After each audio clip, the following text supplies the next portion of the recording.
What up, Cyberspace Cadets? That's right. It's Sunday, where you are when this is being aired. And you know what that means? That means it's time for ice cream. Because ice cream is a treat. And to me, a treat is talking to somebody that I'm interested in. Somebody I want to know something more about. This may be pre-recorded, but remember, y'all, I am still in chat. So throw them shekels if you want to. All right, I gotta, whore myself, of course. But and an interesting person we've got a kind of a treat tonight because this guy, I think the first thing I ever was tweeted to me from him was like, "Man, I'd make a great guest on your show," and that rolled around in my head for about a year.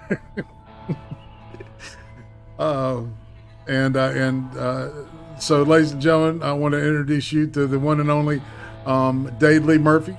What up, man? Hello, everyone. Yes. So, I was telling them, that we had known each other for a while, through the interwebs, but I don't think we ever streamed together or anything. I just something hit my gut one day. I remember you had said that you thought you would be a good guest, and I said, well, hey, let's see if he is. So we go with that. So we in the dog and cat room. New music in the background, y'all, is Philip Daniels original stuff. So try to flag that shit, Sony. I'm just saying. I've got my butt completely covered now on the man. They don't play. If you say a certain, if you express a certain mindset, man, it's you're putting IRATE. You know what I remember? And I don't know if people ever watch older videos of people that they follow. I remember watching Film Brain, Matthew Buck from Channel Awesome and everything, and he used to have this song on his videos. And then this is probably like when I had my first account. I'm on account number 10, by the way, with Twitter. So yeah, screw you, Jack. And I said to him, I said Matthew, and I said, hey, what happened to your song? And he goes, well, it got flagged even though I had permission from the band to use it. And I'm like, how does that work? And he said, well, it was not necessarily that the band didn't want him to use it. It was the people that released the album, the publishers. And I will not say the company name. And I said, you've got to be kidding me. And he goes, no. So what he ended up doing was he went through all his old bad movie beatdown videos and he started using 8-bit versions. And I said, those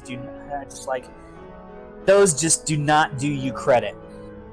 And if and that was really along the time I started downloading older versions of like the AVGN and everything, because I've noticed that a lot of people have re-released videos, but they've started editing them in very small ways.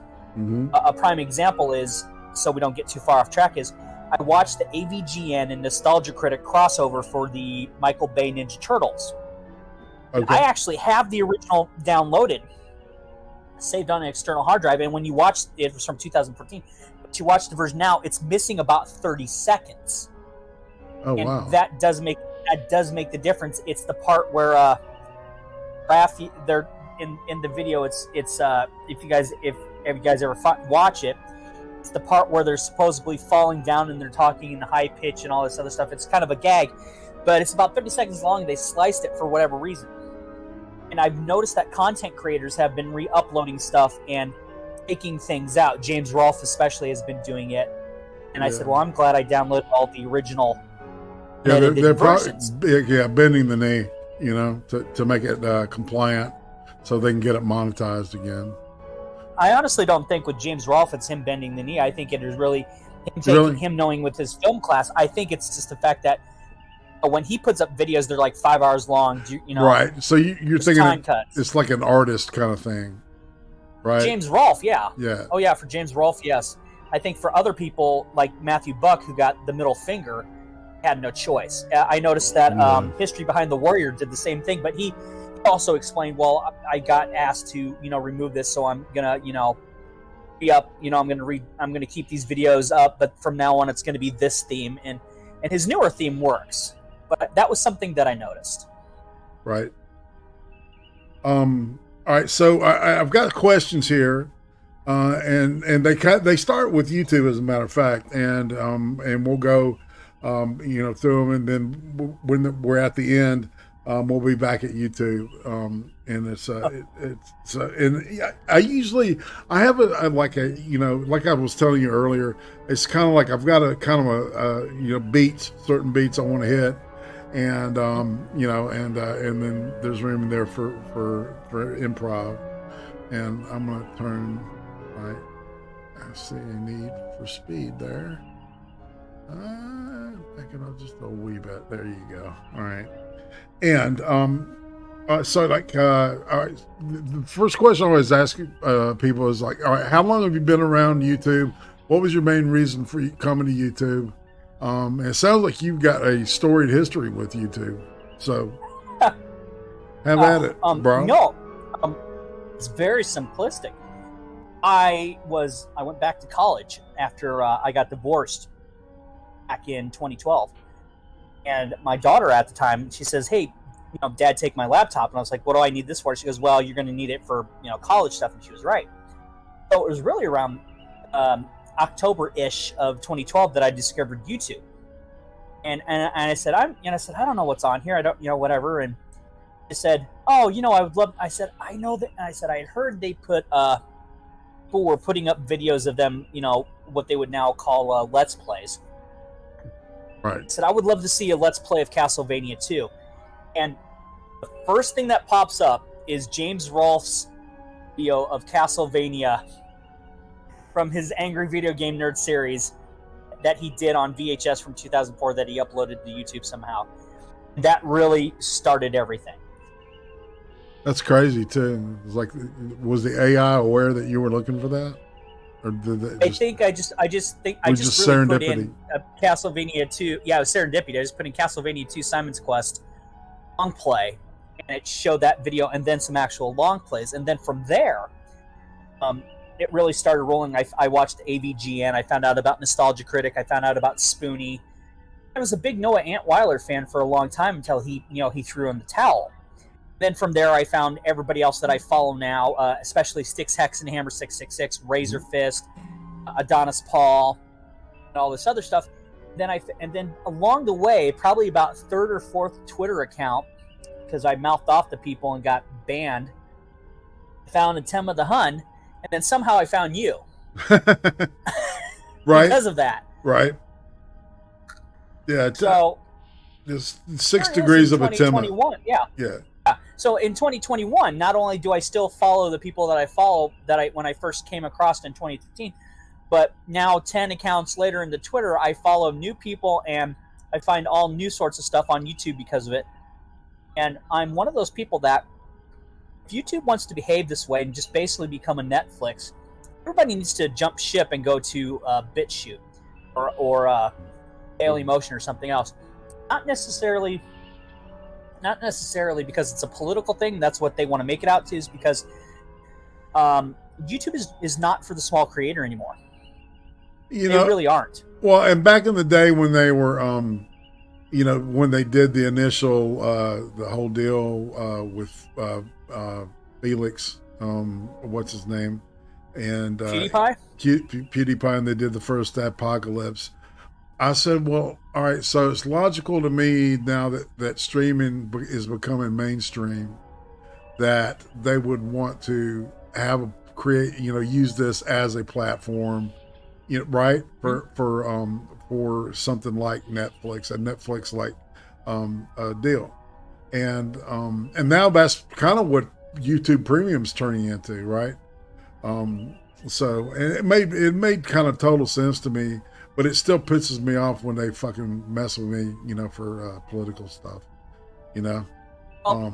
It's the issue of, I don't come onto YouTube to watch political stuff. I come onto YouTube to catch up on what I want to watch. I love watching Grand Theft Auto 5 stuff, and I follow Dark Viper AU, and I wait for his videos. there's another gentleman who's over in the Middle East, I believe. His name is whatever, and I can't remember I'm very sorry, whatever. I can't remember your handle exactly. I had been following him for years.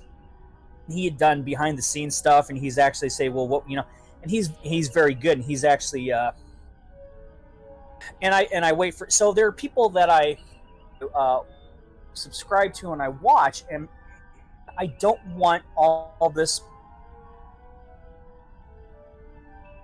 You don't want all this what? Shenanigans. Oh, you faded out there. I can't hear you at all now. No, Daddy, no.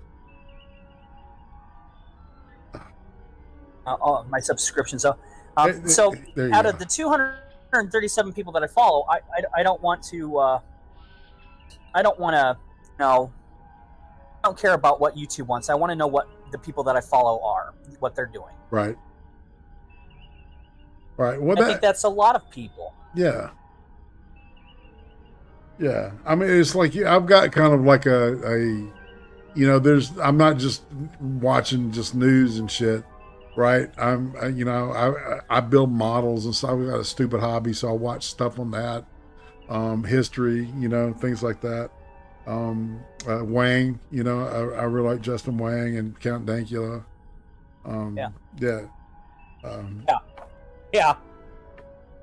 Stuff like that. All right, so you really are. What have you ever thought about doing content on your own? Oh God, yes, I did. In fact, if people actually go to my channel, I think I only have one video, and it's with Tactical Reviews, who I follow on Twitter. We talked about mental health and gun issues. And when we did this, I had, I think we have a mutual friend. She's on there too, and we are very, serious and sensitive about the subject, because stuff like that, YouTube would, or some trigger happy idiot will be happy to just flag everything. And before I go any further, the gentleman's name that I like to watch his videos, he is whatever 57010. Nice guy, really good guy. He does all possibilities. That's a great playlist of 95 videos. Just a shout out for him for people to watch. Sweet. Yeah, but I always thought about doing it, but I realized in the long run, not only am I not going to make money doing this, I don't have the patience to do this. Because nothing I say it's not that it's unimportant, IRATE. It's just other people have said it and better. I understand and that. I just, like MC, MC. Yeah. He covers all that kind of stuff, and I occasionally go on there, but it's just kind of like, that would be kind of what I'd end up doing for the local Iowa area when I'm in the States. And over in South Korea, they don't really let you kind of do that shit, because it's kind of like, it's not like China where you can't talk about the government. It's like South Korea, everybody knows, so everybody's more involved because they're far superior to China. So nobody would really give a shit. All right, so are you living in South Korea now? Well, I'm in Iowa for 6 months out of the year. Okay. I for the job that I work. Sweet. I live in the States with my wife and the kids. Then for the last 6 months of the year, we go back to Busan. And within about a year or two, I will be able to pick a lane. I'll either I'll live in Iowa, and that's going to be the end of the story, or I'll live in Busan. My kids from my first marriage are all grown up and in the military, and I don't have to worry about them. And the two girls that I have with my current wife, they're getting to that age that, they're going to be out on their own flying the nest, and then I'm going to retire within 10 years. Right. So. Well, that sounds like some killer opportunity. I would love to be like, especially like over like someplace like, South Korea, for 6 months out of the year, just I'm sure it helps your perspective and keeps you, on your toes. Have you learned the language? Yeah, and I suck at it. Right. Well, I mean, you got to give yourself some, leeway. You're not going to sound like a native, right? Well, I only talk Korean with my wife. and she is very fluent in English. Right. You know, that's kind of the thing about South Korea and Japan and everything is if Americans actually ever got their heads out of their butt, they would learn a second language. Exactly. Across the board. No, I agree with that. Because in Japan alone, they don't require you to learn English. To say, hey, if you're ever going to leave Japan, it's good to know English because that's the most commonly used language. Americans, if we had any sensibilities, we would learn a second language, especially for the area we live in. Now, in Iowa, where I live, a lot of people speak English and Spanish and maybe some Portuguese. That's it. So it doesn't hurt to know Spanish, at least enough to read off a menu, not get shot at. You know what I'm saying? Right. Is your wife a good cook? Just I do the cooking. Oh, wow. I do the cooking. Snap. My father served in the military, and my mother was an army man's wife. My grandfather served in the military. My grandmother was a WAC. Oh, wow. A WAC. And so everybody in my family's been in the military, including myself. So I learned to cook for myself because it's like, you get out on your own, nobody's going to learn to cook for you. And so when I went to the Army, I did split. I've actually done split. I've been in the Army and I finished out in the Air Force, and I didn't go career. I wanted to learn. That's how I ended up getting to South Korea. Is because of the Air Force, which my daughter's in the Air Force and she's in the States, thank Christ. So what happened was I said, I want to learn. I want to do KP duty, and everybody looked at me like I was on drugs. I'm like, why? My dad did it. That's how I know how to cook. Right. And so when we're in Iowa, I cook. And when we're in South Korea, she cooks because it's really still a very traditional thing to do over there. Right. And that's fine, but it's when we're in Iowa, it's like, we're going. Here's a question I have. Go. All right. Can you hear me? Yeah. Okay. All right. There you go. All right. What I was going to ask, and I apologize for interrupting you. All right, so no, you're good. You're good. Every like Korean movie, I watch a lot of foreign films, basically because fucking Hollywood just is garbage. God, yes. But you know what's really kind of cool is like there's like this image of like all the Korean women are like kind of bitchy, but in a kind of like I don't know how to describe it, like a not bitchy, but like a. I guess just they're just hard headed, and and they won't shy away from letting their minds be heard. That's actually that's a very true stereotype. Except the thing is, in movies like with everything else, it's overplayed. Yeah, absolutely. I'm sure. Yeah, sure. But I'm sorry. It's. My wife is, very strong-willed. Hell, she asked me out. That's how I got together with her. Nice. She's like, I've always said to people, not to derail this. I've always said to people, hey, look, I mean, if you really want a guy, show that you have some huevos, show that you have some ovaries, some eggs. Okay, like, tell men, show that you got some cojones. Now, show that you got some huevos. Ask a man out because you'd be surprised how many men take an interest in a woman who actually will make the first move, not be overly aggressive, but like, hey, I want to buy you, like in Cobra Kai where the woman buys Johnny a beer. Right.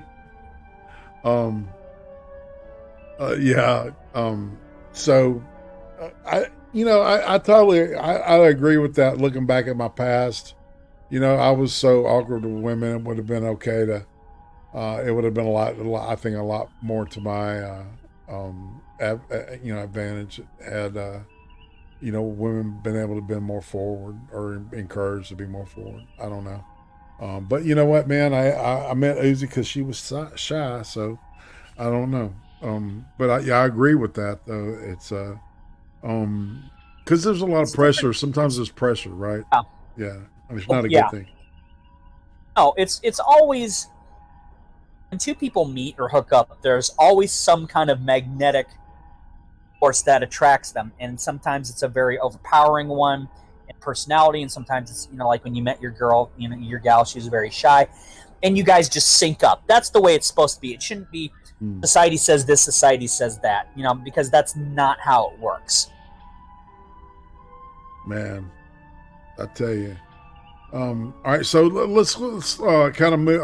We're gonna shift gears here, and I'm gonna ask you questions about your.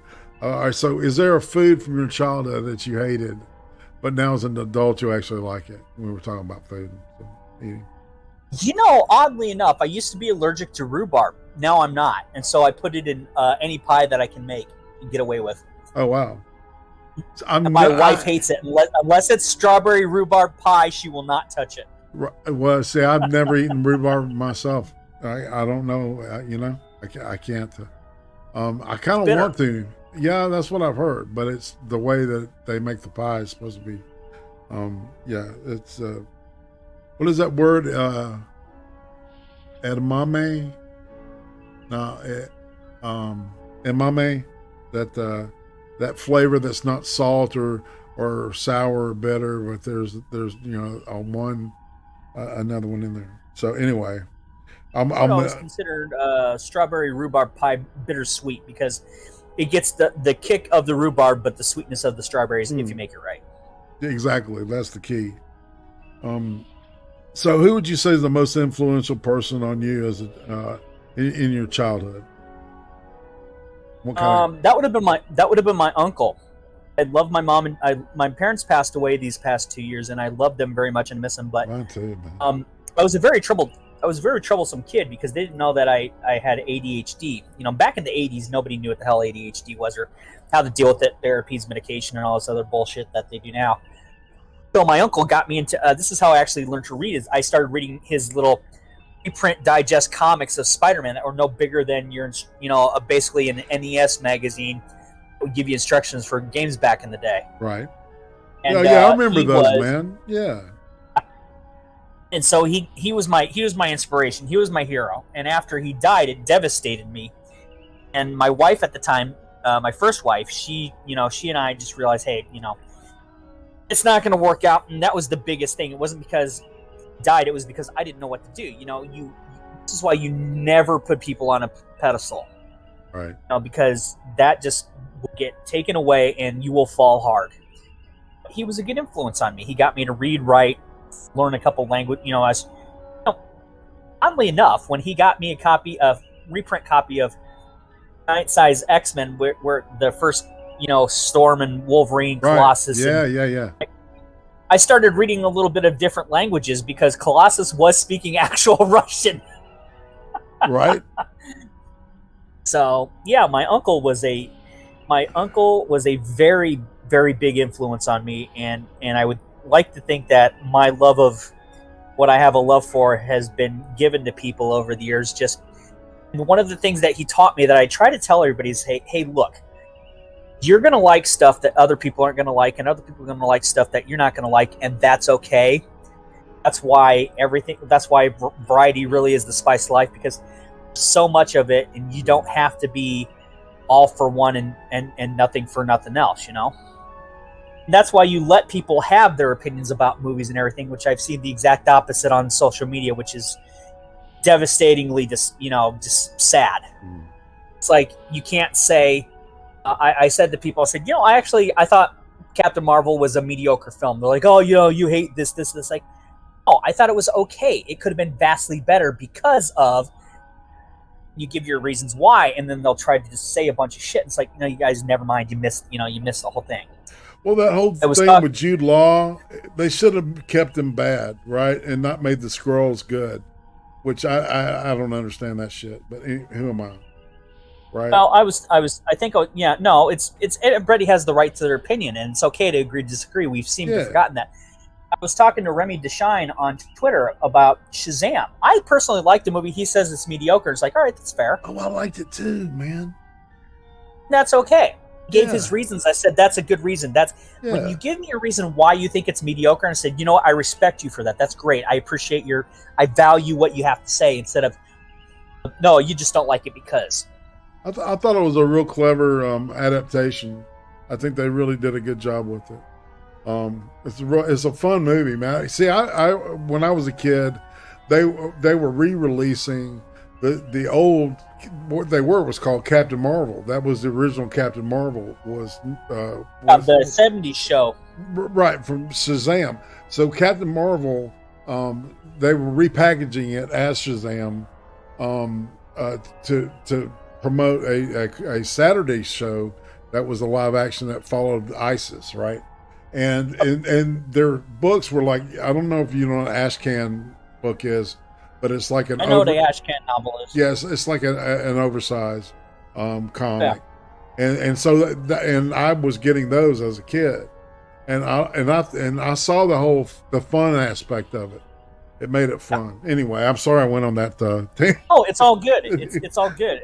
I think that's one of the best things is social media. If used right, you can meet people from across the globe and have varying opinions, regardless of what your ethnicity is or your skin tone. You can come together and say, "Hey, let's talk about this subject." Agree to disagree, because that's what's going to happen. Agree to disagree, man. You know, that's the best way to do it. You know, and I don't know, man. People just like, you need to believe what I believe, or you're a horrible person. I'm like, okay, all right. It's funny. It's not funny, haha. It's funny in ironic sense, because they wouldn't. What they say on social media, they wouldn't have the cojones to say to your face. Right. No, absolutely. The keyboard warrior kind of thing.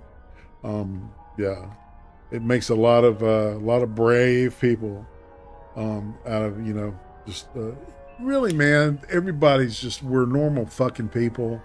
If we were meeting in a hall together, we'd probably all be civil with each other. You know. Well, you know, it's the people, especially on Twitter. It's, you do this or this or this. I'm like, what'd you guys do if aliens came down? Oh, I do this. No, you wouldn't. You'd be coming over to me. You see me as an enemy. You come over to me, it's like, what are we gonna do about these aliens? Like, well, I'm gonna throw you in front of them. You know, screw you. No. Let's combine our forces. We got aliens that want to eat us. Let's do this. That's right. That's exactly what would happen, and nobody wants to admit that. But anyway, continuing on. All right, so what kind of kid were you? How would you describe your family if you could describe it with one word? Oh, just I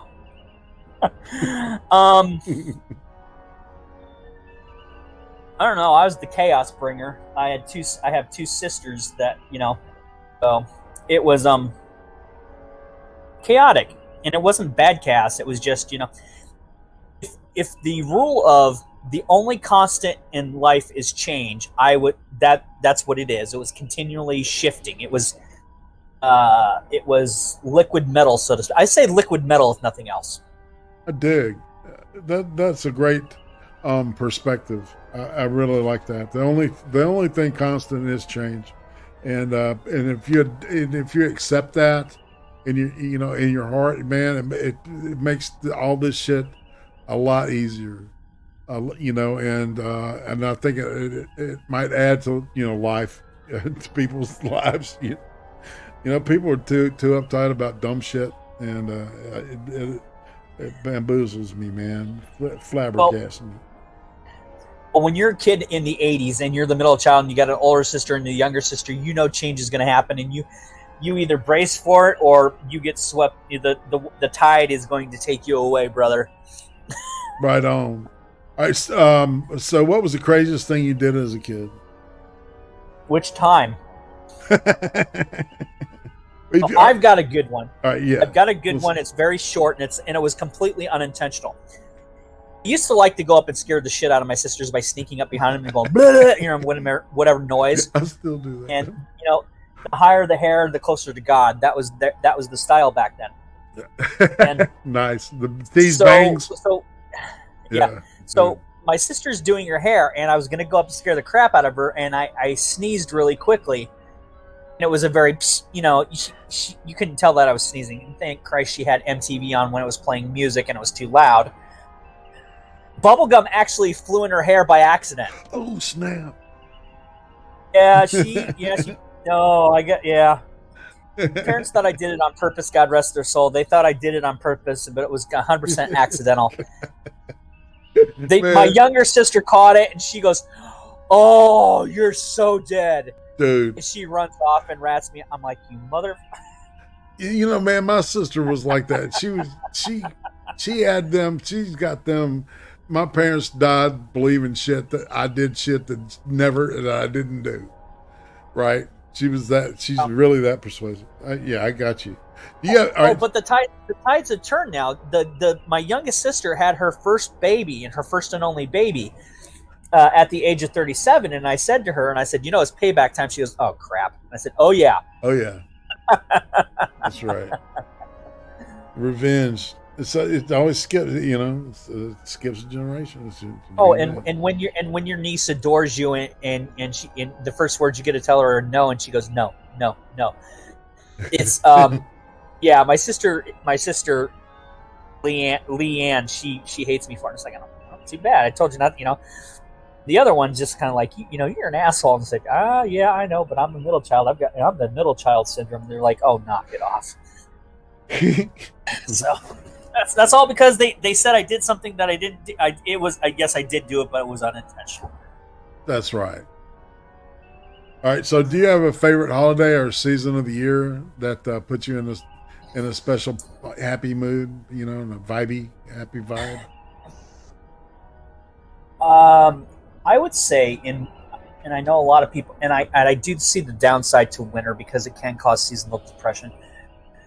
There's something magical about being in Iowa when it is gently snowing all night long, and you're only getting maybe about half a foot, but it's 2 a.m. And I remember doing this for my parents because they were elderly. I would go out and I would shovel at 2 a.m, listening to my iPod, just listening to relaxing music and hearing the wind go all around me. And it wasn't super cold, but that is like, everybody's got, everybody likes their golden hour. That was my golden hour. It was, that's my golden hours. You can go out 2 a.m. in the snow. It's not super bad. And you can just stand there and listen to nothing but the breeze because everybody's hiding inside their houses and you're not getting any cars going down the hill or driving by ruining it. That's a magic hour. That's my golden hour. That's my magic hour for me. And that's my favorite time of the year if I can get to it. Otherwise, normal winter when people don't want to come outside and they're not driving their crappy ass Harley Davidsons. No, yeah, I feel you. And that makes the country much more desirable to live in too, man. Makes me want to move further away from people. Because sometimes I just like things to be quiet and just kind of, chill out. I'm kind of, anyway. All right. So if you could go back in time and talk to yourself at the age of 8, what would you ask, or what would you say? Age of 8? At the age of 8 to little Dade. I would say invest in Microsoft. No, seriously, no, I would not do that. I would say, if I could talk to myself as an 8-year-old now as a 46-year-old, I would say it's not worth getting angry about everything. You will lose a lot of opportunities and a lot of life choices that, and opportunities that will be really good for you. And oddly enough, I learned that from Dave Mustaine of Megadeth about, he and Dave Velfson. They talked about being drug addicts, and they said, well, we lost a lot of life opportunities, a lot of business opportunities, all because we had to go to rehab, or Dave Mustaine had to go to rehab and was a drug addict and all this other shit. And I looked at and I heard that, like, holy crap, they're right. And I had that same problem with anger as a kid.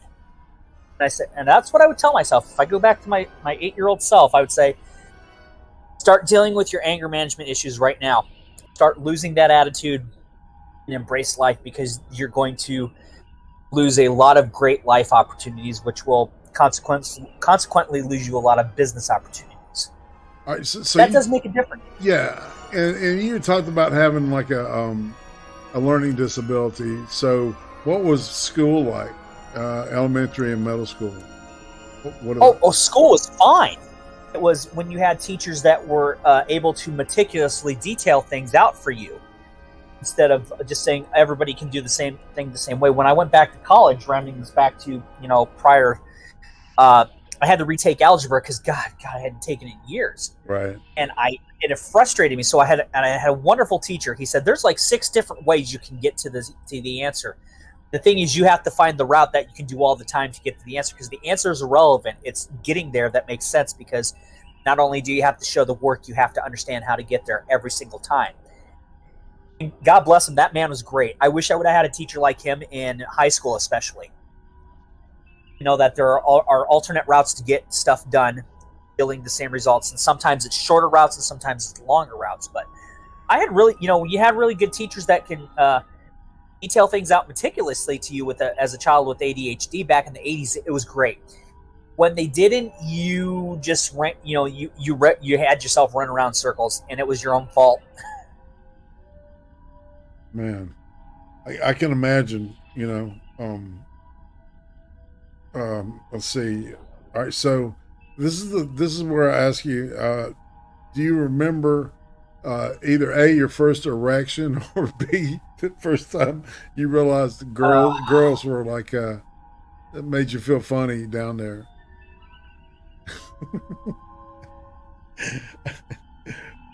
I don't know really how to answer this. Part of me, you know, it's like I roll the dice as whether I ask that question or not. You know, the funny thing is, I told my daughter this, and I said, if it wasn't for these two things, you would have never been born. Yeah. The irony is, she's gay. That's fine. She's my kid, and I love her to death. Nice. And I said, you know, your grandparents didn't really know what to think about me. And they, why? I said, I never showed any interest in girls or anybody at that, you know, because I was angry all the time. Daughter's like, yeah. And I said, well, then one day they caught me reading a Playboy with Madonna in it. And my dad's like, oh, okay. Takes the book like nothing happened and walks off. And then, you know, I overheard him say, well, I guess we don't have to worry about that. Right. And then he got me the videotape of Terminator, an actual VHS tape, not knowing Linda Hamilton's titties were going to be in it. Right. And that helped too. So I said to my daughter, you can thank Madonna and Linda Hamilton back in the 80s for you being born. No doubt. Yeah. I've still got an old calendar that I never opened with Madonna when she was going through that pointy bra phase in the 80s. Yeah. You know what I'm talking about? Yeah. Oh, yeah. Yeah. And do you know the reason why there's an irony to the story is because most people, they catch you listening to Madonna now, they automatically think you're gay. Man, which is, you know, some of her stuff is good. All right, Bad Girl, Drunk by Six. That's a good song. All right. She's in. I remember Borderline. I remember the first time I ever saw her was in the afternoon. And I don't know, I can't remember if it was on Entertainment Tonight or on MTV, but it was her doing Lucky Star. And yeah. I was sitting with my sister, and I said, she could be the next Marilyn Monroe if she played her cards right. She's got something. And literally that was the first thing she had ever done. I think it's safe to say there's at least a 5-year age difference between you and myself, because for me with Madonna, it was Desperately Seeking Susan. Oh yeah. And I was like, yeah. I was like blown up, and I was like mind blown, you know, to say the least. Indeed, sexy woman. And then did you catch her? Any of the? Well, she did a whole lot of shit later, but there was a penthouse that had a bunch of her. When she was a dancer, she posed nude a lot, and oh yeah, yeah. But did you know where, you know, it's not that Madonna will ever see this or hear this, but you know when I found Madonna the most utterly devastatingly sexy was when she was Breathless Mahoney and Dick Tracy. Yeah, she was good in that. You know, that movie. Vogue was a great song. That movie was great, and Madonna was able to pull the classy, sexy femme fatale, being Breathless Mahoney. Underrated. She wasn't trashy.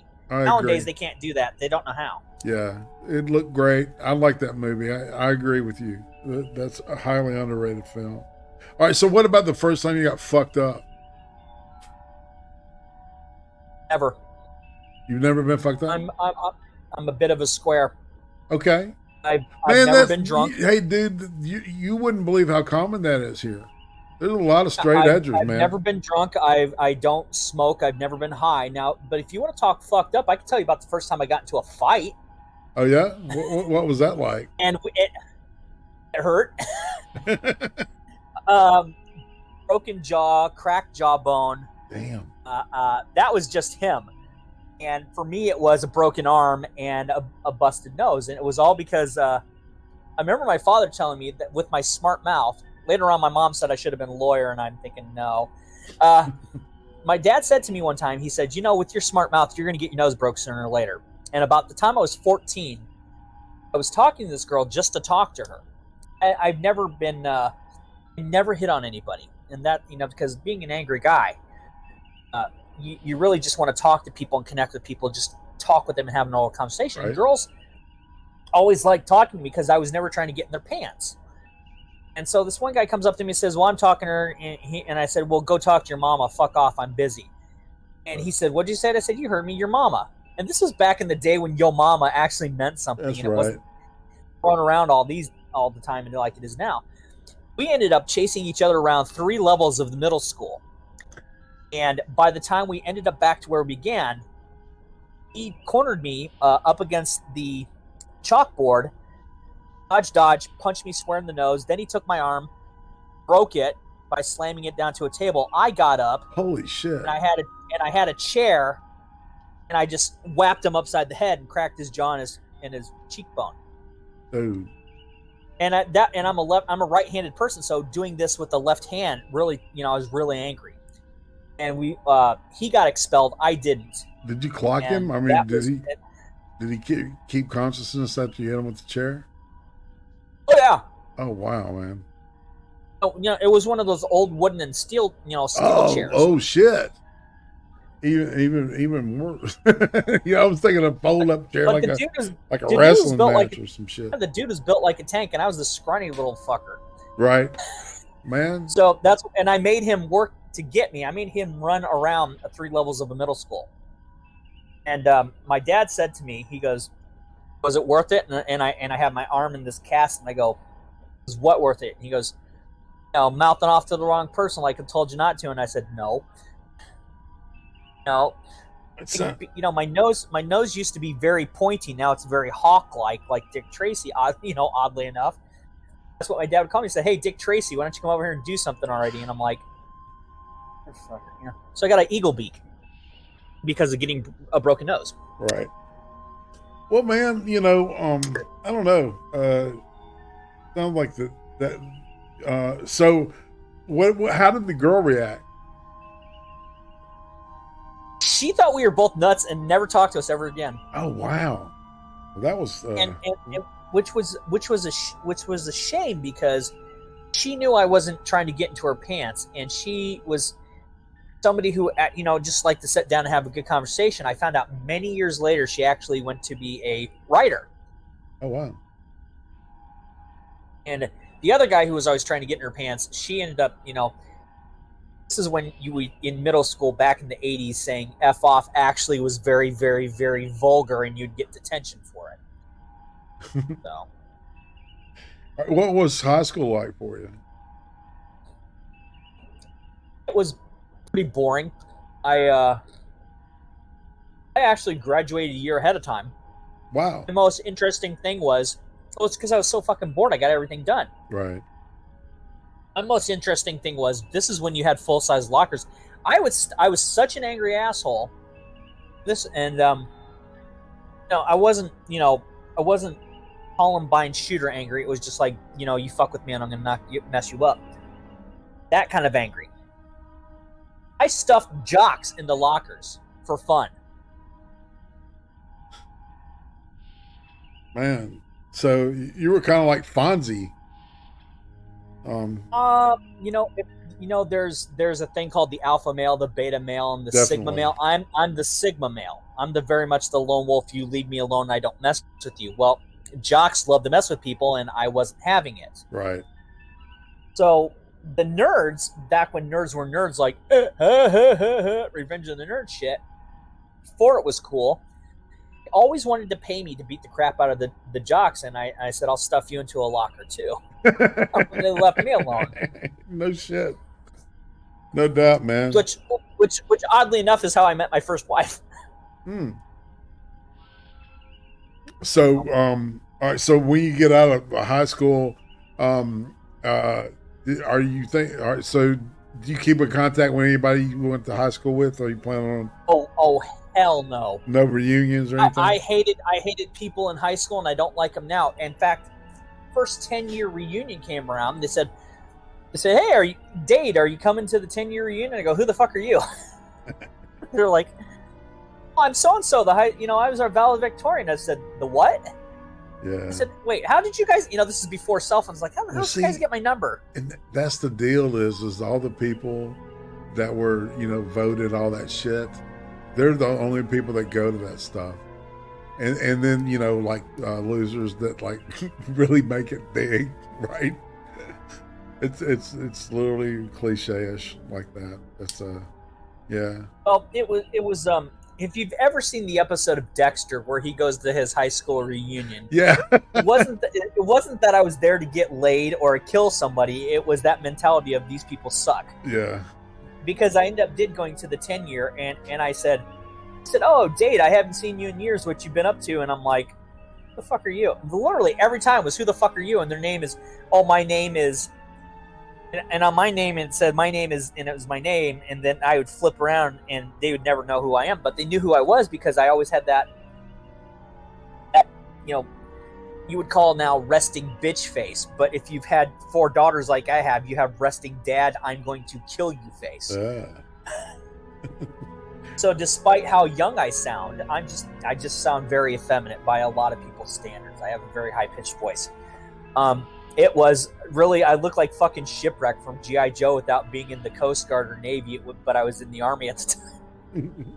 All right, so you get out of school. All right, when did you decide to go into the military? I went into the military. I did 4 years right off the bat. Got it out of the way. I graduated in 93. So 97 rolls around and I'm done.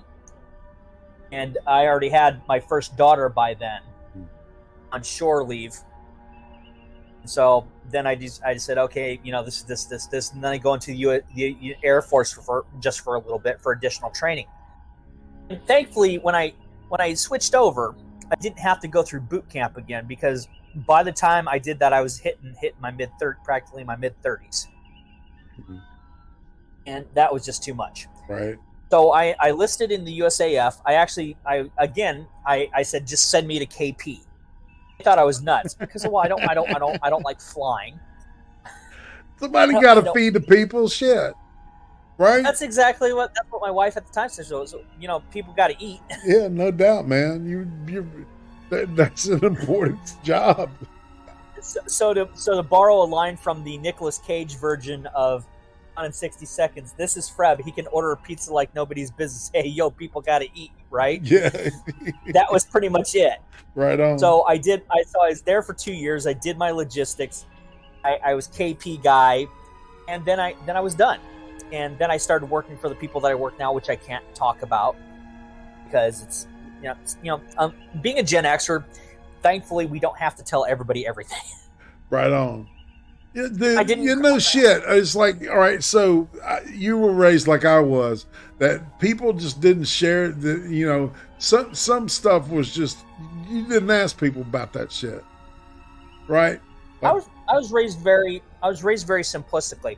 Yeah. I said to my dad, "What do you do?" And he goes, "Well, I work for this company, and this is what I do." "Well, how much do you make?" "None of your damn business." None of your business. No shit. Who do you vote for? None of your business.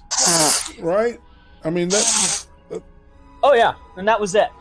In my family, there was 2 things we never talked about: religion and politics.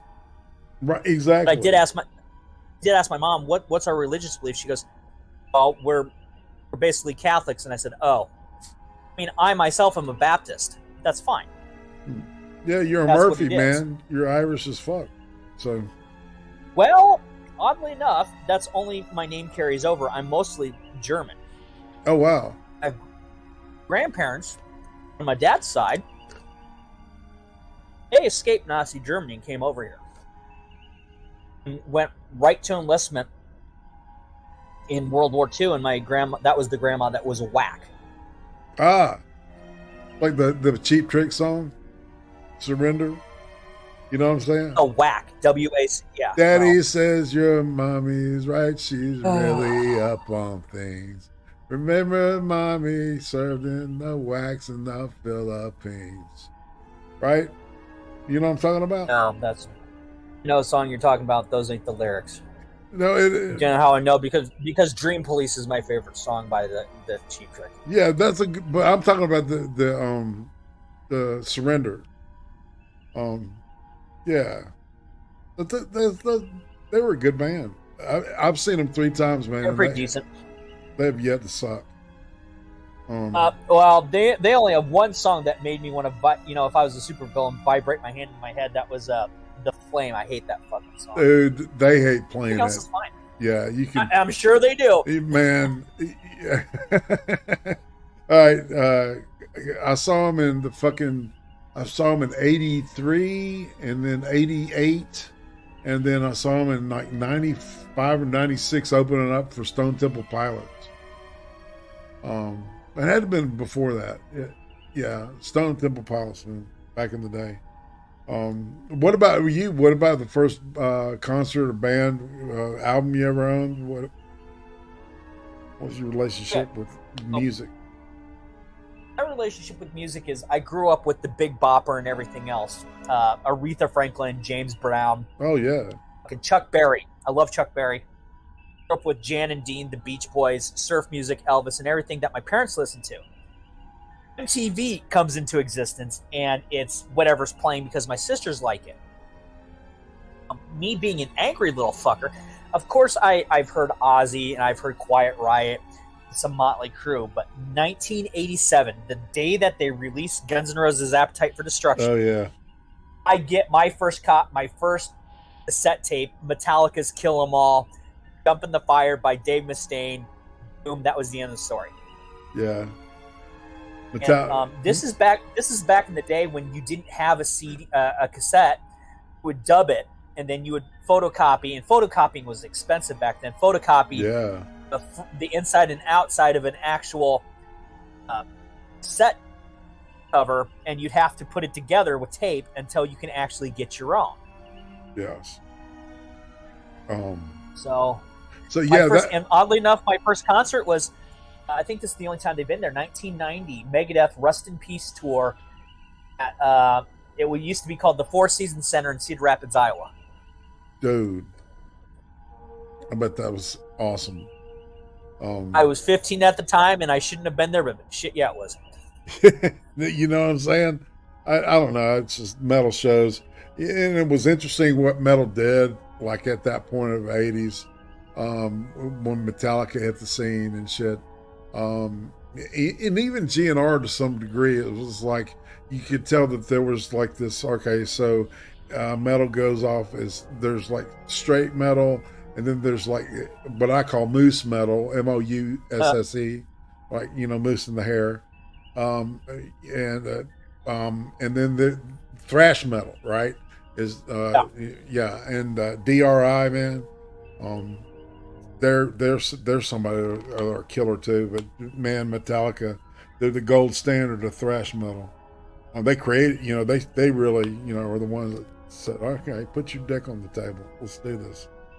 What the funny thing about that is when I got that CD, that cassette, that wasn't my first CD, by the way. I actually stole a copy of Megadeth's Pete Sells But Who's Buying from a record store, an actual CD, and got away with it. Then, this is before piracy was cool, so to speak. But if you're any type of music aficionado, you backtrack and you realize, you read the lyric, not the lyrics, but you read the credits to Jump in the Fire. You see it says Dave Mustaine, Lars Ulrich, James Hetfield, and then you look at the cassette and say, who's D Mustaine? He's not on here because it was Cliff Burton, right. Kirk Hammett, James. Yeah. Then you find out who Dave Mustaine is. Then you find out, who Megadeth is, and then you find out they both like Iron, inspired by Iron Maiden, Motorhead. Then you find those dudes out, and then you find out, in the long run, guys like Black Sabbath, like, yeah, we were listening to Chuck Berry, and I'm like, holy shit. Yeah. And it just comes around, goes around, Right. And so what you do is, if you're any kind of music aficionado, or you actually respect the stuff you listen to, not only will you expand your horizons, you will appreciate everything that came before. I personally don't like the Beatles, but I'll tolerate them if somebody's playing them, because the bands that I grew up with, like the Beatles, the bands that I grew up with, like Chuck Berry, they love James Brown, and that's the shit that I grew up with. Right. They like, everything that I mentioned ahead of time, they grew up with and inspired them to do that. So it's like, if you love the music you listen to, you will take the time to learn what they listen to and appreciate it, if nothing else. Yeah. Because if you're not, you are wasting. The only one, the only like heady music is that I really don't connect with is Bob Dylan, and it must be me or something, because I know his poetry is not bad, but it's like his music always sounds better when other people do it to me. I don't know. I'm just like that. I think that's just hippie era music, because I don't have nothing against Jimi Hendrix. I love what he's done, but aside from a few songs, I can't listen to him. Stevie Ray, dude. I think it's just the hippie era. I don't like the hippie era. Yeah, dude. Because Black Sabbath was the exact opposite of the hippie era. They've even said, yeah, we used to be a band called Earth, and we realized this is not, and then we just became became Black Sabbath, which was the the dirge, the genre starter of metal. They're really a rock and blues band if you ever listen to Black Sabbath. But sure, they were the antithesis of what was going on, which was that fucking hippie shit. Exactly. So. You're absolutely right about that. Sorry about that. I was standing up and pouring a drink here. Sorry about that. All right. This is the relationship part. So how many times have you been married now? This is my second marriage, and there is no getting out of this one. I feel you. Well, man, I think when you're with the right one, it. I can't describe to people how that feels. But there's some type of internal recognition that I can't I can't put my finger on it, but you're with the right one, the right person for you, and it's purely emotional. Well. My wife, Co Yeon, which is SEO-YEON, Co Yeon. I just call her Cece, and she just Cece, like CICICC. Well, she's very traditional in a way. You do not, you get married, you work through all your problems, and you don't, this. And I'm a bit of a roughneck still, but Su Yeon, Cece, as I like to call her, because I always fuck her name up, and she loves to give me a hard time about that. But Cece comes from that family that it took fucking scratching, fighting tooth and nail just to have her mom and dad talk to me. Right. He's a Westerner and all this stuff. We don't like the guy, and I really had to earn it. So I'm never getting out of this marriage, and that's fine, because I've got a wonderful wife and I got two wonderful, stepdaughters. Her first husband died, and I really had to fight tooth and nail to get approval by her parents, and that's great. I love them. So, first marriage, I did because I had problems, and then we agreed to just say, hey, you know what, we're better off as people, which we are. Second marriage is I'm not going anywhere until I'm dead. I feel you. All right. Well, and kids, you want to touch briefly? 4 girls. God bless you. That's all I'm going to say. Here's all I'm going to say about here's all I'm going to say about my 4 girls. 2 out of my 4 girls are openly gay. One for my first marriage, one for my second marriage, and you don't get those 2 in a room because it's like a caracal fighting Mayamaya, is an Aramote wildcat. So it's like putting a caracal and an Ariamote wildcat in the same room. Oh, dude. So they go at each other and shit. Oh, fuck yeah. They don't hate each other. It's just they're so similar in personality It's like, stay the fuck out of the kitchen. Yeah. It's actually more like when Leonardo and Raphael fight in the first Ninja Turtles movie. Michelangelo says, fight, fight, kitchen, kitchen. That's me and my wife and one of the other two girls that are around. We're just like, pork rind, you know? Right. Hey, although, go ahead. Hello? Although my daughter, buddy, you hear me? Yeah. I got you. No, my daughter, Branda Lynn, she is Raphael.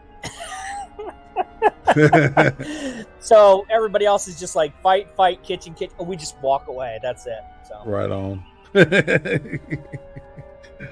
Oh man. All right, so let's shift gears and off the family stuff and your personal stuff and get into your aesthetics. You know, are you a fan of horror films? What kind of movies do you like? I try to like a little of everything. I try to. That's really a thing too. One of the running gags in our family right now is every time anybody ever hears that I'm from South Korea. Oh, were you there when they filmed Train from Busan? And I'm like, you know what? Fuck off. Man, The Wailing is a far better film. Man. So we watch a lot of Korean movies. We watch a lot of Japanese movies, but when we come to Iowa, where we have our second house, there is which is really my house. Over there, we live in the apartment thing going on there. Right. We have all the stuff I grew up with, and my wife Cece absolutely adores Chuck Norris, and I can never grow the beard. I said, well, it's because Chuck Norris grew it for me. But she loves the shit that my dad grew up with, which was Lee Marvin, Dirty Harry. Oh, she likes manly man Norris. shit. Yeah, good. Yeah. Manly man stuff, and she loves Death Wish, and she says that her favorite American film, believe it or not, is Transformers the movie from 1986. I said, how is that your favorite American film? She goes, well, it's got big robots blowing shit up. And I go, damn, you're wonderful.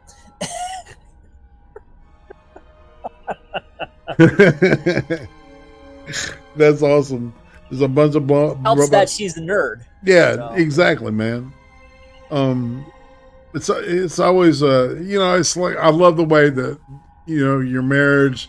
It's like you start out as two different people, and then you start like cross pollinating, and one says something, the other one finishes the sentence for him and shit. It's just I don't know, man. I can't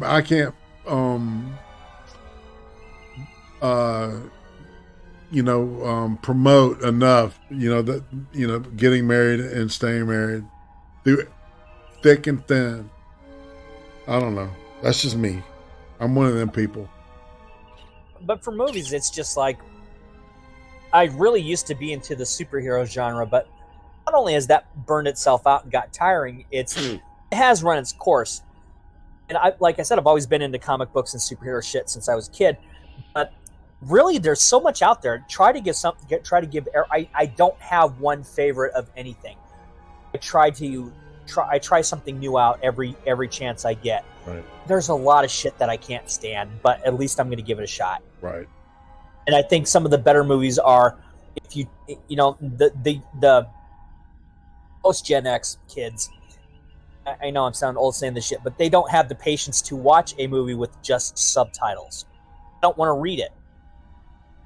And my daughter, Ara, which means beautiful in Korean, it's R-A-R. Sorry, it's A-R-A, which is Ara, which means beautiful. She can't sit down to watch a goddamn movie with subtitles at all. Yeah. She wants either the Korean translation or the English translation, no matter how English it might be. Right. And Tori's, my other daughter, Tori's the same way. So I don't know. I don't have a favorite anything except I do like Friday the 13th Part 5. That's a good movie, man. I like Jason X, man. That was a good one. Jason in Oh, space. I like 4, 5, and 6. It's the Tommy Jarvis saga. Groovy stuff. All right, so let's see. What's your favorite like movie? Just if you got to have one to take with you, what are you going to take? Is this something that I would go back to by default? Is that what you're asking? Pretty much, yeah. Something that you can just watch over and over again. And I have 4 movies that I know by heart, every single line and every inflection. Cool. It's 1990s Ninja Turtles, Transformers the movie from 1986, Batman from 1989, and Friday the 13th Part 6, Jason Lives. And out of all 4 of those, Batman 1989 is the one I will always default to if I have nothing else to watch, or I just don't feel like watching anything. Yeah, Tim Burton, Batman. Yeah, man. Yeah. And that pisses a lot of people off because I'll say to them, they talk about Batman. They're talking about this. And I say, yeah, I just like the Batman 1989 one. Why? And I said, well, I don't know. It's just something special about it. This town needs an enema. That's my favorite line out of the movie. So, Jack Nicholson was great as the Joker. God. Right? Yeah. Bob Gunn. Bam, he's dead. That was funny as shit. Because nobody has a sense of humor. Yeah, exactly. All right, so what about video games? You talked a little bit about video. Are you a fan? I play. I'm not a massive fan. Right now I'm working on Mortal Kombat 11 Ultimate. I've been playing off and on since Pac-Man for Atari 2600. Oh, wow. And one game I actually loved to death, and I haven't played in ages because I don't ever really have time, is I love the original Final Fantasy VII for the PlayStation. And when they said they were going to bring out Final Fantasy VII Remake for the PS4, I was like, all right, I'll get you a PS4 and I'll wait for this game to come out. Fucking hate it. It's like polar opposites somehow. And but one of the games that I've still never beaten is Grand Theft Auto 5. I've beaten the actual storyline, but I've never got the 100%. I probably never will. But there are days I get so bent out of shape, I'll just go right into my room, lock the door, put on Grand Theft Auto 5, just eat Trevor Phillips for a while, come out, and I'm just so much more relaxed. Yeah. I'm not a huge gamer, right? But it's like I don't know, man. I might have wasted my money. I bought a PS4 and I hardly ever play it. But I've got my MK11 on it. I really use that for the Blu-ray player. Why not? What? Well, there's that. I'm trying to get Uzi. But I do have a functioning original NES, so I will always up in either the original Super Mario Brothers or the original Castlevania. Oh, sweet. Hands down. Yeah, I had a Wii with Overkill, House of the Dead, which that's a great game, man. Shooting Carmageddon, the original PC game, Carmageddon, where you drive and hit people and shit, and it's a racing game, but primarily you get points hitting people. I love. I still play the original RC Pro-Am. Oh yeah, but see, man, I love the way that they're starting to, like, kind of resurrect some of these old games, and some that are putting new faces on them, but and others they're just kind of bringing it back.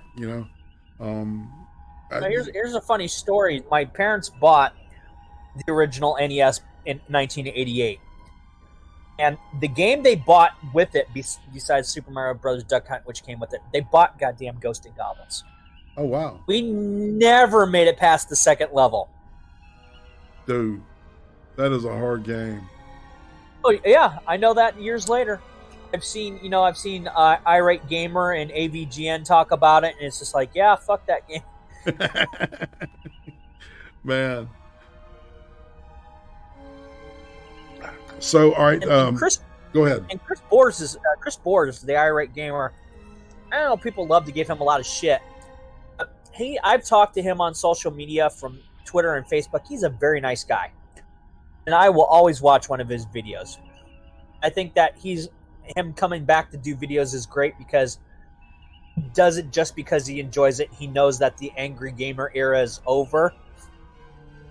But he's doing it just for fun. I think people need to realize these guys do these things just because they enjoy it, and you should enjoy it too. Right. He went off on Ghosts and Goblins, and I'm just like, yeah, I feel you, buddy. Fuck that game. That's cool. It's like I've been playing this old Blade Runner game from 1997, a PC game. Oh, that's great. That's a great game. Yeah. And you're rated. I'm trying to figure out. For some reason, I can't get it to show. Because I would play that game all the goddamn time. Because there's like 12 different endings, and there's all these weird random things that just depending on on the luck of the draw, the storyline goes in certain directions, and I love that. Yeah, that is a great game. But I know that it's available on this thing called GOG.com. Have you ever heard of that? No. It's kind of like a Steam kind of deal. But it's like $9. I got some kind of boot version of it, but I'm thinking about spending $9.99 to see if I can play it on stream it, because I'd play that game all the time. I personally am one of those people. I hate digital downloads, but when I got Mortal Kombat 11 Ultimate, I wanted everything on a physical disc, which they gave me. The only thing they didn't give me was I found out that and I love the 1995 Mortal Kombat movie. They actually got Christopher Lambert, Bridget Wilson Sampras, and Lyndon Ashby's voice and likeness. And I said, well, if I'm going to pay fucking, $10 for skins or something, I want these three guys. And I got them. So now when I play that, just to play it, I'm playing the Lyndon Ashby version of Johnny Cage. I'm playing the Bridget Wilson Sampras version of Sonya Blade, which is really one of my favorite versions, and the Christopher Lambert version of Raiden. I want Robin, Shu, Liu Kang, and because you already get Kari Tagawa as Shang Tsung anyway. I want Robin Shu as Liu Kang, and I want Talisa Soto as Kitana. Yeah. And I'll probably never get them. So whatever. Well, have you seen the new movie that's coming out?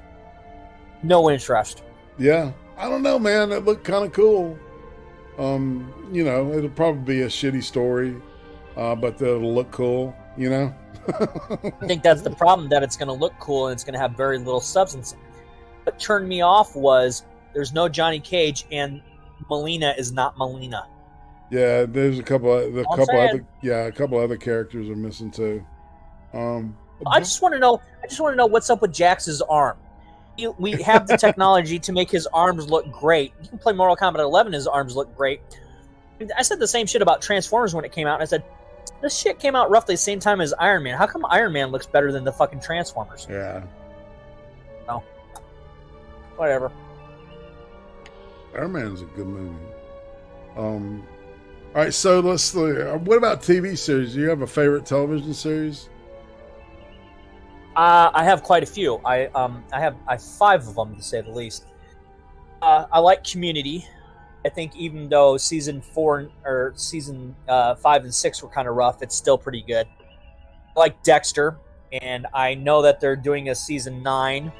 Thank God. And I've always thought and I hope they do this, that the fan theory of Dexter dying by lethal injection and everything happening in the series is him recounting his last minutes till he's dead is going to be the real ending. I didn't have a problem with the way the show ended. I thought it sucked, but it's not Game of Thrones. That Game of Thrones bad. Like Quantum Leap. I know. Game of Thrones is like, hold my beer. That's no shit. I like Quantum Leap, the Community, Quantum Leap, Dexter. I love. I'm gonna probably get some shit for this, but I have a love-hate relationship with Supergirl. Mainly because I like that there's been consistent storylines and that they've actually tried to have Supergirl get the attention she finally deserves, since she's one of the more well-known characters, and actually make her her own person. Yeah. But I hate the way they've gone in the direction of the show.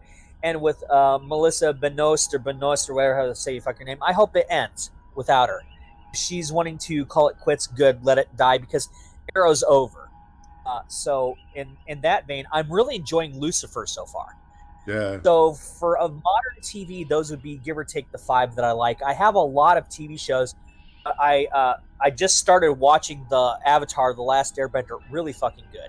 Yeah. And of course I have the entire original Generation 1 Transformers and the Japanese Headmaster cartoons. So that's maybe about 7 right there that I like. Oh yeah.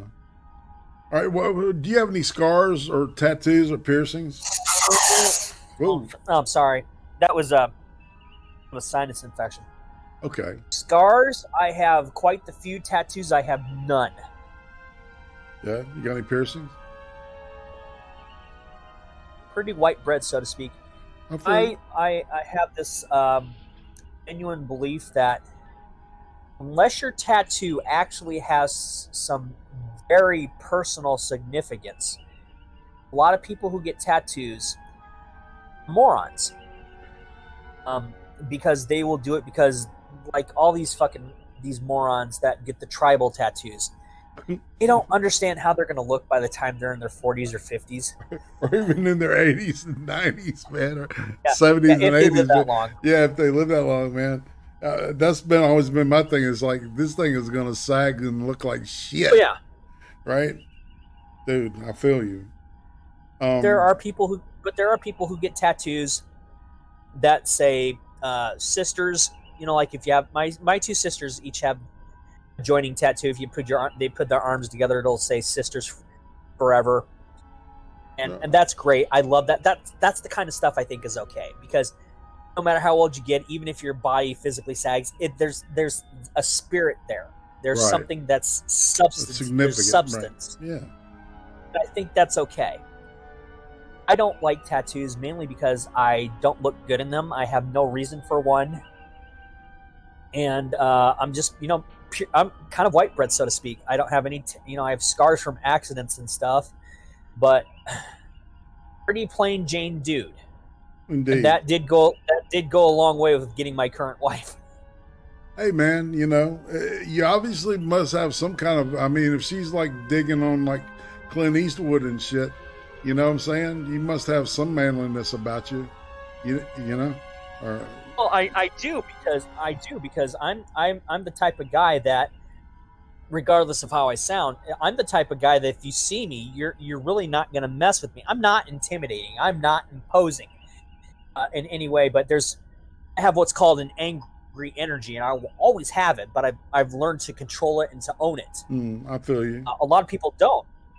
I totally understand it though. So I'm the type of guy that I get in trouble for this on Twitter, that I will stand my ground. I don't start fights. I don't finish fights. I don't do this. If I see you doing something stupid, I'm going to call you out for it. And if you want to swing at me, you better knock me out, because I will automatically go into I'm going to kill you mode. Right. I've seen guys beat on women, and I will just go up to them and I'll pick them up and I'll slam them into a wall, and it's like, what? Do something. Oh, you want to hit somebody? Why don't you hit me? And right. That's my personality. That's my mentality. What do you think about internet tough guys? Okay, here's the thing about internet tough guys. Only Jake Paul and a few actually had the balls to get into a ring and do something about it. Love or hate the guy, Jake Paul at least had the cojones to say, fuck you, I'm getting into the ring. Dude, he wasn't bad at it, to be honest. No, he wasn't. He trained for it. Yeah. But who was it that Andy Warski was supposed to go up against? The fucker never showed. And Andrew Warski did his whole thing. He's like, I was ready. I signed the paperwork. If you're gonna talk shit on the internet, your little bitch ass better bring it. If and I'm not saying I would ever do this. If I were to get into it with Razor Fist, I'd be like, all right, I'll fly out from Iowa to Arizona and you and I can go at it. He would do it. Yeah. He's not a pussy. No Razor doubt. Fist is not a pussy. You know? Yeah. And this is Do you somebody talk that to I follow on Razor Twitter Fist? that I actually. Huh? Do you ever talk to Yeah. Razor Fist? Oh, I talked to Razor Fist off a live stream once, and very gracious gentleman. I don't know if anybody who remember who the Laughing Ogre is. I haven't followed him for a long while. Oh, dude, Ogre, dude. Yeah, man. I know you're talking about. I think it's still up. It's called the Pop Secret Stream or something. And I in it you can hear me ask Razor Fist, hey, what's up with the egg of Pop Secret behind you? He goes, oh, you notice the popcorn, but you don't notice the revolver. Ooh. And I think Ogre still has it on his channel. In fact, I might just re-upload that to my own channel if anybody's ever interested just to watch it. Yeah. And we went off air, and I had about 5 minutes of time talking with Razor Fist. Very, very nice guy. Yeah. He's very patient. Hold on a second. And I said, hey, how come you don't like thrash metal? And, he doesn't like Metallica, Megadeth, and stuff I listen to. And he broke it down very simplistic. He goes, it's just not my thing. He likes traditional metal.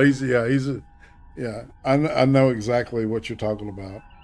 And that is the genuine sign of somebody who actually gives a shit about his fans. You can ask them why they don't like something, and when they come back and say, it's just not my thing, it's like, wow, that's a great answer. Yeah. That's just them saying, hey, look, translates to I'm glad you like what you like. I like what I like. Agree to disagree, but it's just not my style. It's just not my thing. It's like, yeah, it's like me and Bob Dylan. It's like the dude's obviously a genius and shit, so it's not because he's a dick or whatever religion he is. It's not that. It's me, and it's just not my thing, man. I totally understand what you're saying.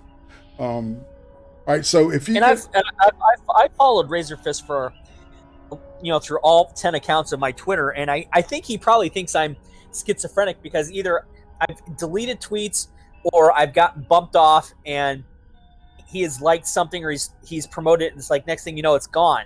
So he's probably thought, this guy's a nice guy, but fuck him, I can't continually like his stuff because somehow it'll disappear, and I'm sorry about that, Razor Fist, I didn't mean to. But there's sometimes I agree with him, sometimes I don't agree with him. And he's called me out a few times, and I've realized, oh, I fucked up. And then I've called him out a few times, and he's just like, all right, fair enough.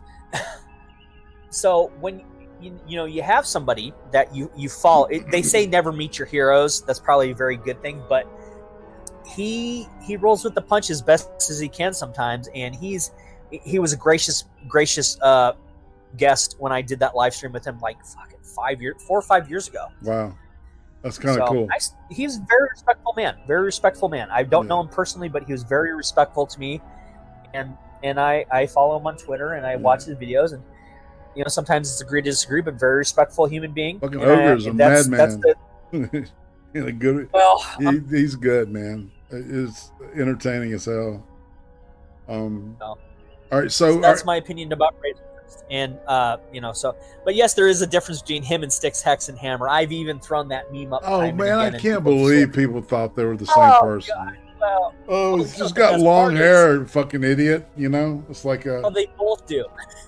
But that's what I'm saying. It's like they see the hair and they think they're the same, and glasses, whatever. The best part is when Razor Fist and Styx, Hex, and Hammer cheap shot each other over pineapple pizza or how to make steak. You're either in on it or you're not. Right. And the people who are not don't know what the fuck to do. So what's the most useless talent you have? I don't think I have any talent, to be honest. Yeah. All right. So, if you want to, I guess what do you define as useless talent? I don't know. I really would like to know. I don't know. It's like a stupid superpower or something, right? Oh, okay. All right.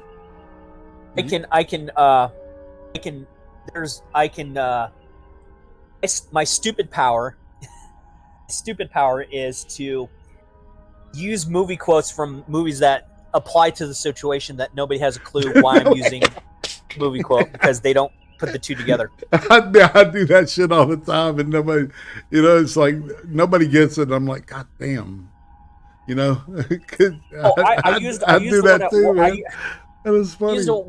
I used an Adventures one yesterday at work, and he goes, "I got it. I understood that reference." Nobody knew what the fuck I was talking about. Dude. So in 40 years, what do you think people will be nostalgic for? Well, if we're alive, I put a tweet up. I don't know if I took it down or not, but it says, if you didn't live through the 1970s, don't pine for, because basically if you didn't live in the 70s, don't pine for the 70s. If you didn't live in the 80s, don't pine for the 80s. If you didn't live at the 90s, don't pine for the 90s. Meaning, if you didn't live these time frames, what are you pining over? You didn't live then, so there's no frame of reference for you to have nostalgia over. The same, I grew up with fucking 1950s music, but I didn't fucking live in the 1950s. Right. So I appreciate the 1950s music, and I appreciate everything that I was listened to. But I it's like, oh, okay, the 50s were great. I guess I wasn't there. So everybody seems to have this renaissance. Oh, the 80s were great. How the fuck would you know? You weren't alive. So it's going to be starting soon. Oh, the 90s were great. And I'd be like, yeah, hit or miss. Yeah, the 80s were fantastic. Yeah, there was AIDS and shit, and everybody was worried about, you talk about, a cock block, man. Oh, I tell people, I said, oh, you really want to talk about the 1980s? They're like, yeah. I said, okay, I can tell you everything good and bad about it from my perspective. And the thing they never want to hear is, yeah, we were possibly going to have nuclear war with Russia. That ain't a fucking joke in the Terminator. That's not a running joke. The AIDS epidemic, the crack, we had all this. Exactly. And they said, well, what about all this good stuff? I said, yeah, the good with the bad. Yeah. But when you only wear rose-colored glasses with only the good stuff, I said, one of the bad things was about the 80s is we didn't have cell phones, whether you like them or not. People would get kidnapped, and there'd be no way for them to call for help because you had to use a payphone. Yeah. It's a payphone. Yeah, see, exactly. And it's not that I'm a doomsayer or a negative person. This is the reality situations. There are some good things now, but there are some better things from the 80s, like the way food was made. Fucking high fructose corn syrup didn't really come into its own until the mid-90s. Right. Everything else was cane sugar or there was like artificial sweeteners that we don't use. But that's you can't just have rose-colored glasses for certain areas. You have to do yourself that favor. Well, the 90s is where the whole germophobia came about, man. Late 90s, early 2000s. It's like, and so like now we've got all these fucking people that are been germaphobes for 20 years, and guess what? They got this thing, and it's I think in 40 years, depending on which generation is around, I think they're gonna like people that are Gen X. We kind of pine for the 1980s because we grew up with that. People that are millennials pine for the late 90s and early 2000s because they grew up with that. Gen Z, who I work with some of those, they think that most everything in the 90s is okay. They think the 80s is okay, but they think most everything from 2000s suck. So I think depending upon the generation that's around, it's going to be a 20-year lapse. So in 40 years, what's going to be good in 20 years is what they're going to pine for in 40 years. I hear you. I mean, that makes sense. It does. We pine for the 80s because we're 20 years removed from it, just like in the 80s, people who grew up in the 50s pined for the 50s because they lived through it, and it was their gold. It was their nostalgia trip. Right. Yeah. Happy the internet days didn't exist, so there's a difference. Yeah, absolutely. Laverne and Shirley, Happy Days, both those were big back then. Okay, so if you could know the absolute and total truth to one question, what question would you ask?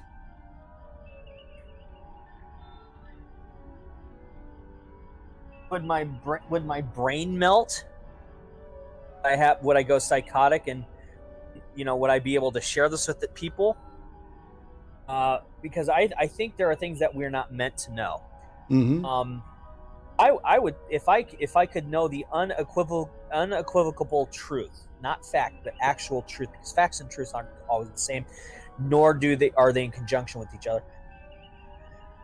I want to know what's after life. Is there life after death? Mm. Because here's the thing: as a Baptist, I do believe in God, but as a Gen Xer, my wife hates this.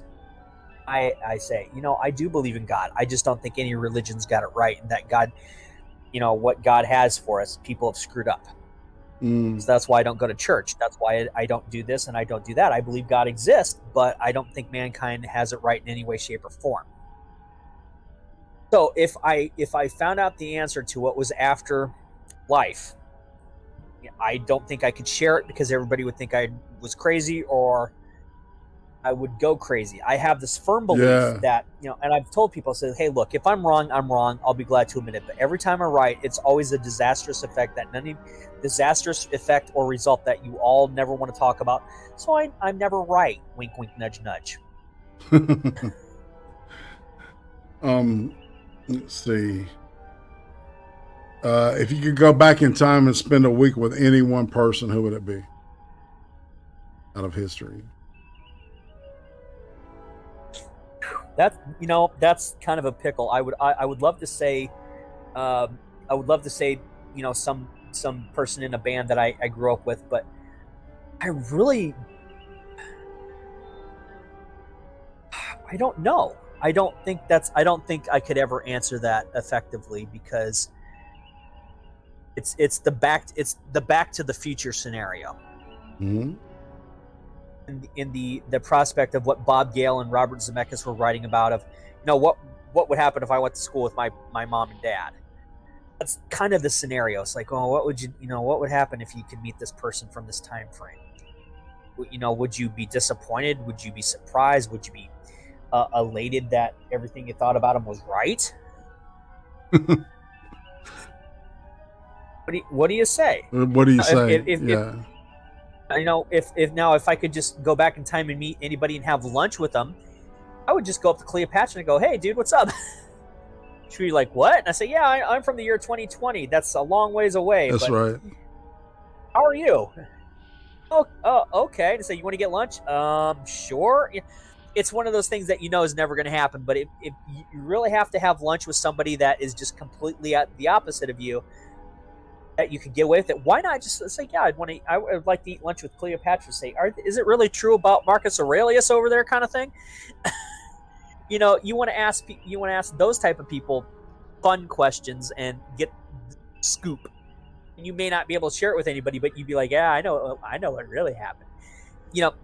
But you really don't want to go back in time and hang out with anybody otherwise than a quick lunch, because it's the Back to the Future thing. And you might not like what you find. No doubt. I like your kind of your some questions are best left unanswered kind of approach to things. That's kind of cool. There's a humility to it that I think that's admirable. I think getting my ass beat a lot and losing life and job opportunities has really humbled me. I understand, man. So what's the best piece of advice you ever received? That I've ever received? Yeah. Same one that got me a broken nose. Yeah. My mouth is going to get me into trouble sooner or later. And it is an inevitability. Right. I'll do this. Okay, so now we're at the point in the show where I do what's called the Lipton questions in honor of James Lipton, who used to do a show called the Inside the Actor Studio, and he would. That's a great show. Yeah, and at one point he would ask everybody, all right, he ever did. He asked these 10 questions, right? And he passed away like last year. And I started doing this in homage to him. So it's my nod to his influence on me. This is kind of like a word association thing. The idea is not to ponder the question long, but to kind of say the first thing that pops in your head. Like, what's your favorite word? Oh, okay. Are we actually starting right now? Sure. What's your favorite word? What's my favorite? Titties. It's just no TIDDIES. Like when you do it on Twitter, you talk about titties. It's just because it's funny. I'm down with that. What's your least favorite word? Censorship. What turns you on creatively, spiritually, or emotionally? People who actually give a shit about what they do and doing their best with what they can do. What turns you off? Assholes who can't admit they're wrong. What is your favorite curse word? Judas fucking Priest. That's it right there. I say that shit all the time. That's cool, man. I've seen them live a couple times too. The band. Well, there's not a long story. I just don't like saying Jesus Christ because I think it's overrated. I say Jesus fucking Priest because nobody gets it. Got you. All right, so what noise or sound do you love? I love the sound of baby animals, What kind, especially the felines like baby caracals and all that kind of stuff. Neat. What sound or noise do you hate? Harleys, fucking junk piles. And what profession other than your own would you like to attempt? I wouldn't mind being Deadshot. Nice. I'll just leave it at that. Yeah, I like that weapon he has, man, on his wrist. That's pretty cool. What profession other? All right, so would you not like to do? Oh, I would not want to be president of the United States ever. Okay, and that's the worst kind of upper management. No, yeah, there's very little room for appreciation.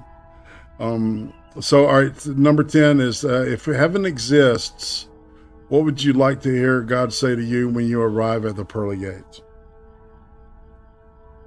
My own human arrogant assumption aside, I would hope God would say to me, you did a good job with your girls, especially the ones that were gay. Interesting. That's cool. And all right, so that's the end of the what I call the Lipton questions. And at this point, all right, so we're near the end of the show here, and so what we'll do is we'll hop in here and do a little promotion for you. Who would you say is a criminally undersubscribed YouTuber that you watch? Somebody you would like to promote? A criminally under promoted person that I watch. I think there are a lot of them out of the people, but I think it's just depending on your flavor. But there's two guys who I think do exceptional jobs. I think Christopher Tom is one of them. He really puts his heart and soul into his work. I follow him on Twitter. You can find Christopher Tom through my Twitter. He actually ended up beating cancer. God bless the man. Yeah. And every video that I've ever seen, I've enjoyed. And I think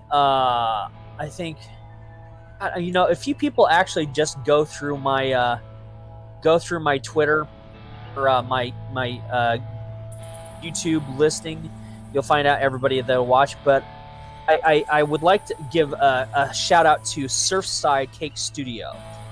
Natalie Surfside. Oh my God, she makes cakes like if you could make Eddie from Iron Maiden a cake, she'd find a way to do it. Cool. I mean, and there's just so many people that I follow that don't make videos. And I'm going to give a third shout out to Casually Comics. Sasha is wonderful. So those three specifically. Fantastic. So, all right. So what about a YouTuber you think is way overhyped? Oh, I think anybody, short of PewDiePie, which I have no problems with Pewds. I think he does what he does, and you either like him or you don't. He's a mixed bag, but I think Keemstar is overrated. I don't have a problem with Daniel Keem personally, but I would smack him around if I got the chance because I think he's kind of a dick. But that's just his. But I think that's really just his persona for Drama Alert. I think Keemstar's Drama Alert is overrated. That's just me. Nothing against Daniel Keem. He's really successful at what he does, and his G Fuel candy's not too damn bad. But I think Drama Alert's a bit overrated. Okay. But there are a shit ton of other people that do stuff that they should be locked away for. Onision, to say the least. What do you think will finally break the internet? I think it's. I've said this years ago, and I think it's coming to pass, that YouTube will wipe the board clean, and they will rebrand themselves as essentially wanting to be the next Netflix, right? Where everybody who's working on their stuff now, it'll all go away. They'll clean their servers back to scratch. And I think that would break the internet. People just having put their time and effort into this, and then YouTube pulling their bullshit that they've pulled. Will just go back to scratch and then try to be the next Netflix or some shit. And that the YouTube that, you know, where you get to watch the stuff like I've talked about won't exist. Because those people will not be smart enough or considerate enough or think about putting it on an alternative platform. I think that's coming, and that's going to be a real shame. Well, I think that will break the internet. I agree with you. I'm with you on that, man. Because the yeet is a coming. It's just a matter of time. And it's not a Vox adpocalypse type of yeet. It's going to be, realistically, how much can you put into something before you can't afford to put it in there? Right.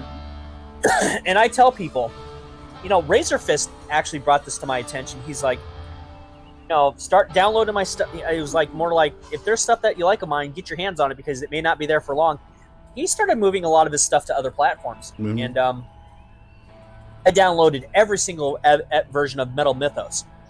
Yes. And there's going to come a day that they're going to be gone. And I'm going to be like, I'm glad I had those on backup. No doubt. Same thing with the AVGN and everything else. I tell people, use download programs. Download all the shit you like.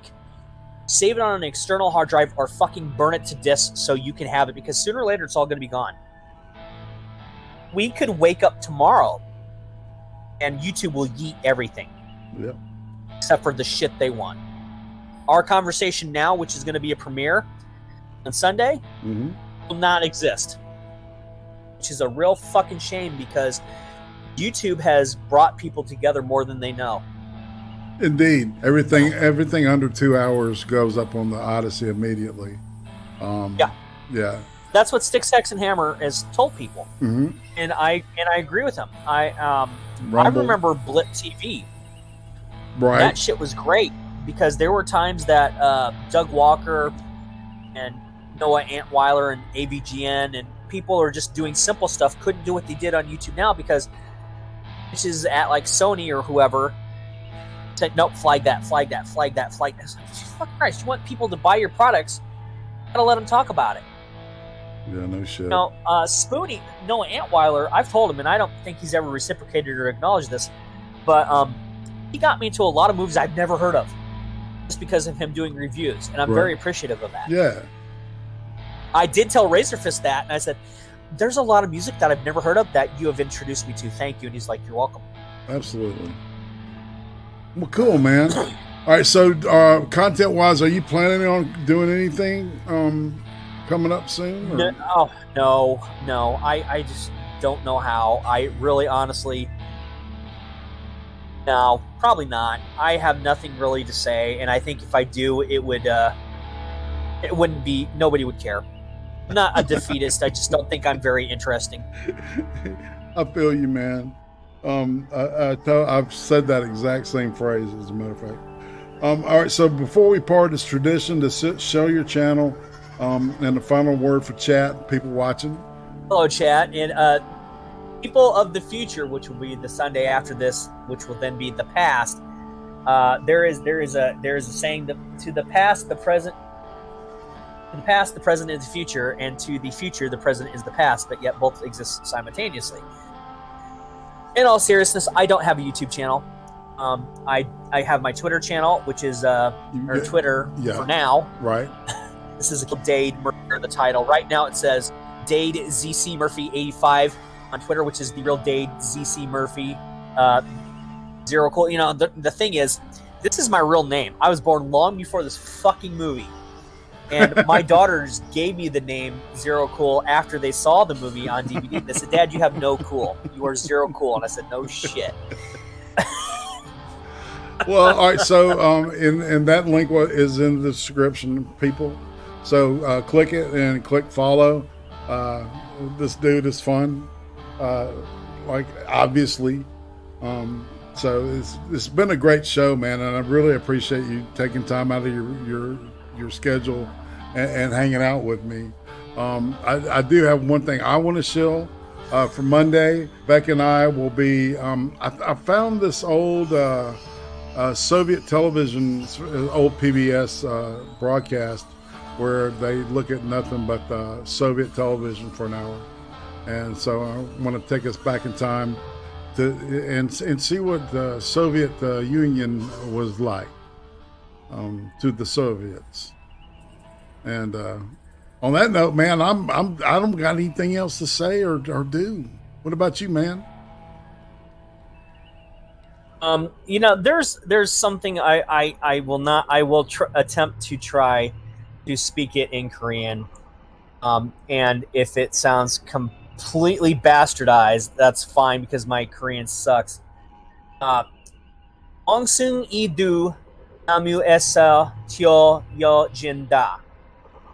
The translation of "even monkeys fall from trees." This expression suggests that everyone who is an expert at something sometimes makes mistakes. Monkeys are great climbers, but even sometimes they fall off. Indeed. It's basically saying if a friend is really beating themselves over a mistake, you help try to lift them up because they would do the same for you. It basically means accept that you are human, that you do make mistakes, and that you can rise from the ashes no matter how bad you get if you wanted to do so. That is my words of advice for people. And again, my wife just gave me fucking dirty looks for butchering that. All right, man. Well, once again, I do want to thank you. You've been an awesome guest. Thank you for having me on. My DMs are eternally open to you. All right. And on that note, I don't have anything else to say. So you want to say goodbye and get out of here? I got to close out, and then I'll talk to you briefly, and we'll wrap it up. I'm gonna say, everybody have a great night. And if you're seeing this Sunday, have a great weekend, and have a great weekend. If you're seeing this after that, please have a great week. And if you want some really good, relaxing music, go check out Lo-Fi Girl on YouTube. It used to be, Chill Cow, but she changed her name to Lo-Fi Girl. Very relaxing shit. I love it. Everybody, I love you guys. Thank you, IRATE Prostate, for having me on. Everybody, peace out.